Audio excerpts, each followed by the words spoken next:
Hello everyone and welcome back to my journey. For those of you that do not know me, my name is Samantha. I am a 26-year-old that lives in Ontario, Canada, and about 7 months ago I had gastric bypass surgery. So my last video was part 1 of the day of surgery, and I took you guys up until the point where my eyes opened in the recovery room, and today we'll just be continuing on with that. Before I get into today's video, I just wanted to take this opportunity to say thank you and welcome back to my returning subscribers. If you're not already subscribed, you can go ahead and do that now and hit the notification bell to be notified when I post new videos. Let's get right into it, to part 2 of the day of surgery. So my surgery took about 2 to 3 hours. It started at about 8 a.m. and went until about 10 or 11, I'm not exactly sure. The timeline's a little messed up for me because I wasn't awake for it, but Craig did get a call from my surgeon and he told him that the surgery went really well and that I was in the recovery room and that someone would let him know when I was transported to Hotel Dieu Hospital so that he could come and visit me. I woke up in the recovery room and it was super weird. Like I said in a couple videos back, my throat was super sore. I remember that right from the very beginning. I remember there was one really sweet nurse, and I think that she was kind of training people and doing rounds with them, and she was like, "This is our girl Ducky. She just had gastric bypass surgery." I still don't know why she called me Ducky, but it was really cute and I really liked it a lot, and it was a really sweet thing to wake up to. And I just remember being really appreciative of her because it brought a smile to my face like right after I had surgery. I remember a couple nurses coming and trying to help me get my CPAP machine on, and yeah, that's one of the only memories that I have of being in that recovery room. I think I was there for a couple of hours and they kept trying to get my breathing up because I guess my oxygen levels were not great. I don't really know how big of a complication it was. Nobody really told me. I don't think that it would have mattered even if they did because I wouldn't have remembered, but I just remember people kept telling me that I needed to breathe. And that was really strange because no one had ever told me that I needed to breathe before. But yeah, I was really tired and really groggy, and I didn't have like a coherent thought until about a week after surgery, so that lasted for a long time. I was moved back into the room that I was in before surgery, where I got like my first round of pain meds. I was able to sip on a little bit of water, and I did get up to go pee for the first time, so that was really unique. It was kind of weird because I knew that I was being given pain meds and I knew that they were working because I didn't really feel a whole lot of pain when I stood up, sat down, stood up, and laid back down again. But I do remember it feeling very weird in the abdominal area, but I'm just glad that I didn't feel any pain. At this point, one of the really nice nurses in the recovery room put little grippy socks on my feet, and I thought that that was really sweet because I had never been in the hospital for anything, so I didn't know that they did stuff like that. So on to the transportation from Kingston General Hospital to Hotel Dieu Hospital. Ambulance-like patient transport vehicle. And it was not a great experience. As I said, my surgery was in January, so we were in the dead of winter and I was freezing cold.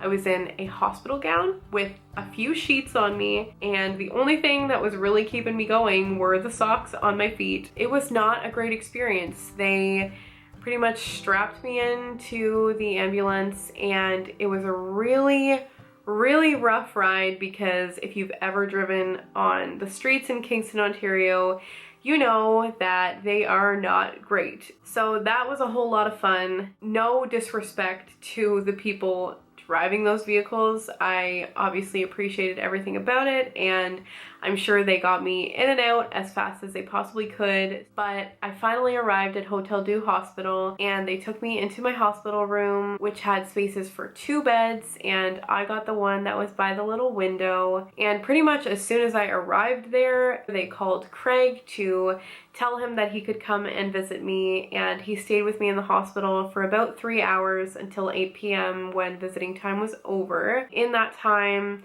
one of my best friend's husbands came to visit me as he is a doctor at Kingston General Hospital. So they let him in and they got me a really beautiful house plant and a really sweet card with well wishes. That is also a really fond memory for me. It was a real struggle to stay awake long enough to thank him for coming in and doing that. So thank you, Michelle and Alex, for the beautiful houseplant that is still alive to this day. Pretty much the whole time that Craig was with me, I was asleep except for a little bit of time where we did FaceTime with my mom because she couldn't be in the hospital with us. But I talked to her for a few minutes and pretty much fell right back to sleep. So after Craig left at 8 o'clock, I was alone in my hospital room until about midnight when they brought in someone who is now one of my best friends. We ended up reconnecting a couple days after surgery, and she is now someone that I consider one of my best friends of all time. We talk almost every day, so it's been really helpful and a lot of fun to have someone who's going through pretty much the exact same thing that you are at the exact same time. The nurses were incredible. They were all super sweet and understanding and really, really helpful. If I ever needed anything or had any questions, they were right there to answer them. In the morning, we got breakfast, which they brought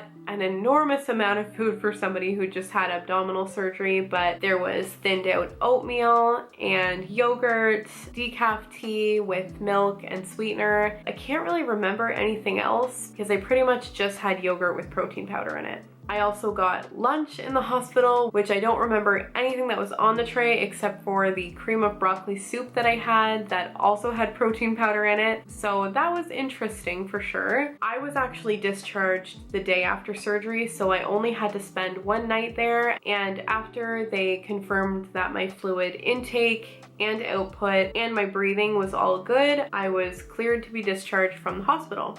So I was brought down to the front doors and I quickly realized that the shoes I had worn in were in the bag that Craig left with when he left the hospital on the day of my surgery. So I had no shoes. I only had the socks that were put on my feet the day before, and I walked out of the hospital in my house coat and my socks and no shame whatsoever. Sometimes in your life you just have to have that it is what it is mentality and leave your pride at the door. There's just nothing else to do in that situation, so I just accepted it for what it was. I got in the truck and my dad drove us home. My parents went out after to go and get some food and my prescriptions from the pharmacy. And yeah, everything went pretty smoothly after that. Like I said, my parents stayed for a couple days after surgery. My granny came up to help as well. I had friends and family calling to check up on me constantly, and I definitely felt the love. I think that it really helped me mentally to get back into the swing of things, and I got a little bit more coherent every day. So I know this video comes a little out of order. As I said before, I just really wanted to make sure that I did it justice because it is such an important part of my journey. It's been a lot of fun to reflect back on this time and share it with you guys. If any of you have any questions pertaining to the day of surgery and anything that I might not have covered, just let me know in the comments down below. I am always willing to answer any questions, and I'm always really accepting of video suggestions and requests, so you can leave those in the comments as well. If you haven't already subscribed to my channel, I would really appreciate it if you would do that. I love sharing my journey with you guys, and I will continue to do so with new videos that go up every Monday. Thank you guys so much for watching, and I will see you all in the next video.